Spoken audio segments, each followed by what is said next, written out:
Gisugda na sa City Hall ang pag-demolish sa mga illegal structures na nakalapas sa 3 meters easement zone gikan sa mga sapa.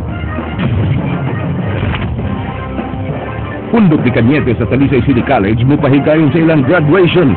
Commission on Higher Education, way kalibutan sa gikatatda nga ikaduhang graduation.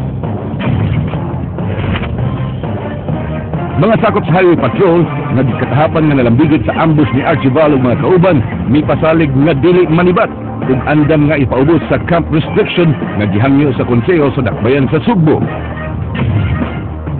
By procedure, they will have to charge you for illegal possession of firearms. Ako ang pangitang paagi para ninyo hindi na Victor.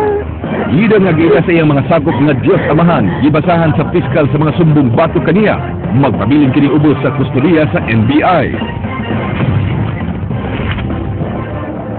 Kansilado ang mga libog absent sa tanang mga pulis.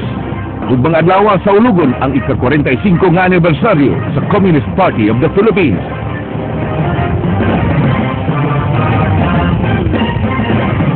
Maayo nga po Sugbo, Kabisayan.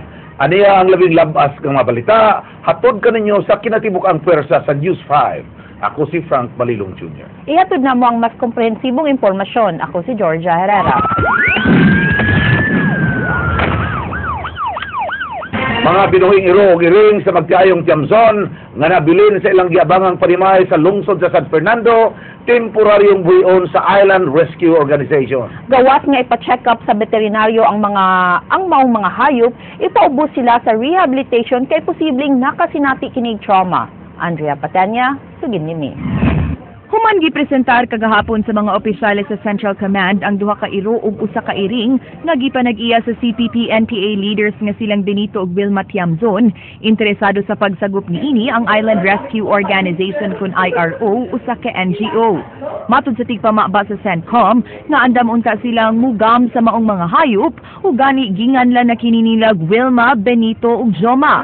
Apan kay mi volunteer man ang IRO, mas maayong itugyan na lang gyud nila sa mga eksperto sa hayop.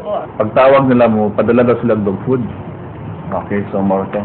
And then, consultation sa taas, ni Council, basig gusto ganahan sila nga mo take care sa temporarily. So, ningon sa, okay, mas ganahan sila. So, mo to na itabo nga, i-arrange na mo karandayan.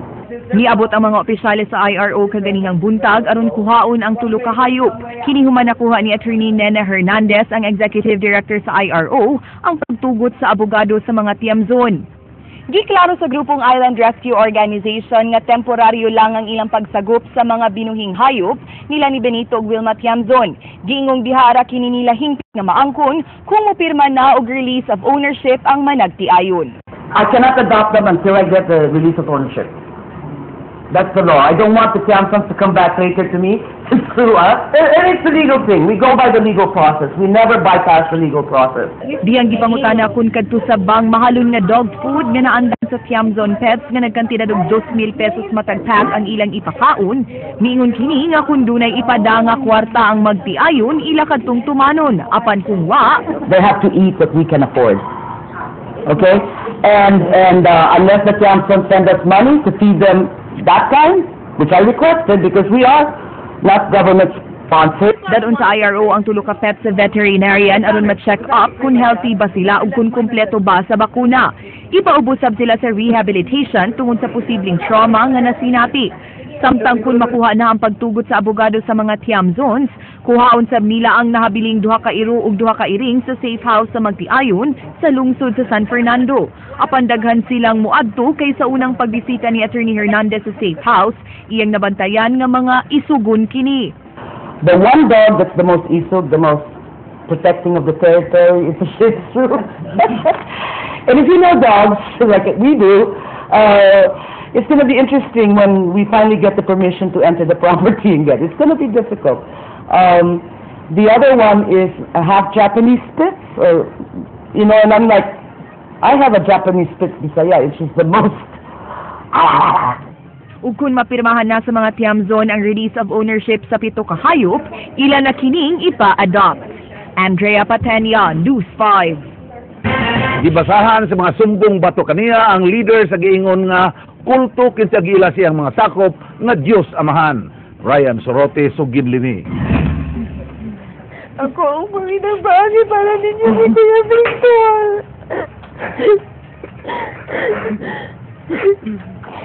Nakahilak si Casiano Abtuhan alias Tata Loloy Jr. ato sa inquest proceedings sa sumbong bato kaniya at tubangan sa Cebu Provincial Prosecutor's Office. Gipili usab niya ang pagpirma og waiver of detention bisan way abogado aron nang makatubag sa mga pasangil. Lakip nga gipasakan og sumbong ang ilang driver nga si Victor Pajardo. By procedure, they will have to charge you for illegal possession of firearms. Now, also during the implementation of the search warrant, they also rescued Emma Bocabal, whom they claim nga was held against her will. Meaning to say, naasa dito, pero dili yan kabubuton. Apan wa dawata sa piskali ang waiver of detention tungod kay gihimo kini nga way abogado. Doon na sila katungod nga mangayo og preliminary investigation kay mo submit sila sa ilang counter affidavit. Nya right jud na sa akusado. Nagkabuang sa pagpangitog abogado ang mga anak ni Tatay Loloy Jr. Bisan ng Public Attorney's Office, wa mo pirma sa ilang waiver of detention human milapas sa 36 hours ang reglementary period sa mga sinumbong. So therefore, it's as if there is no waiver. And which is very unfortunate because ang kaso will have to be resolved by the inquest prosecutor, and there is a possibility that it will be filed in court. Apan nakapangitaw abogado ang pamilya sa buhatan sa Integrated Bar of the Philippines. May pirma isip abogado sa waiver of detention si IBP Cebu Legal Aid Attorney Delphine Kilakil. Makakuan sa amin ba?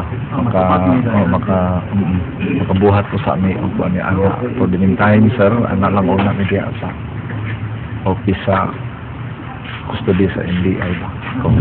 Gihatagan sa piskaliya si Abduhan og 7 ka adlaw aron sa paghatag sa ilang tubag o counter affidavit. Laing 8 ka adlaw ang gitagad na sa piskaliya alang sa pagtuon kung i-dismiss o ipasaka sa korte ang mga sumbong. So sa 15 ka adlaw, temporaryong ibalog sa NBI 7 detention cell si Tatay Loloy Jr. Gihikay usab sa NBI ang sumbong murder batok ni Tatay Loloy Jr. aron isangat ugmang adlaw. Ryan Sorote, News 5.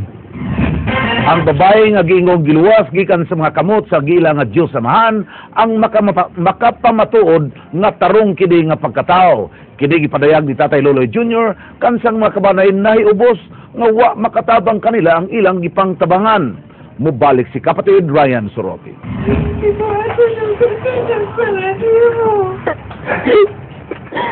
Dako ang kahiubos sa anak ni Tatay Loloy Jr.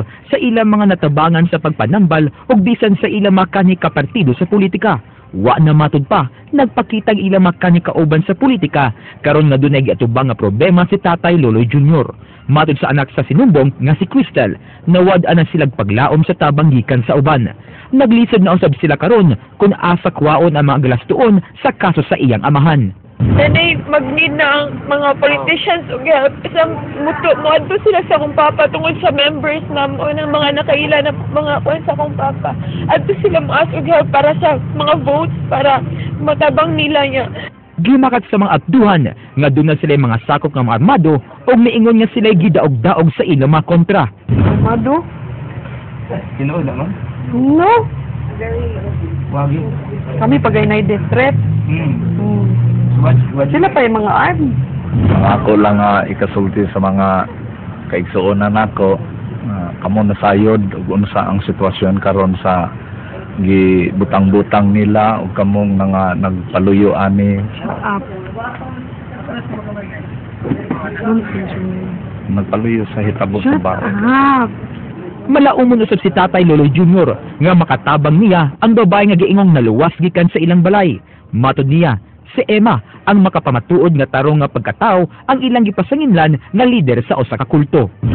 Si Day Emma mao na ang ako ang usa sa number 1 sa paglaom kay siya kapamilyaman namo ug nasayod ko nga 100% kung labaw pa nga naagid iyang depensa ani kay Ryan Sorote, News 5. Way gitugutang maglive ugma sa kwerpo sa kapulisan tungod sa mga dagkong kaliyukan nga mahitabo. Andrea Patenia, Sugin Limi.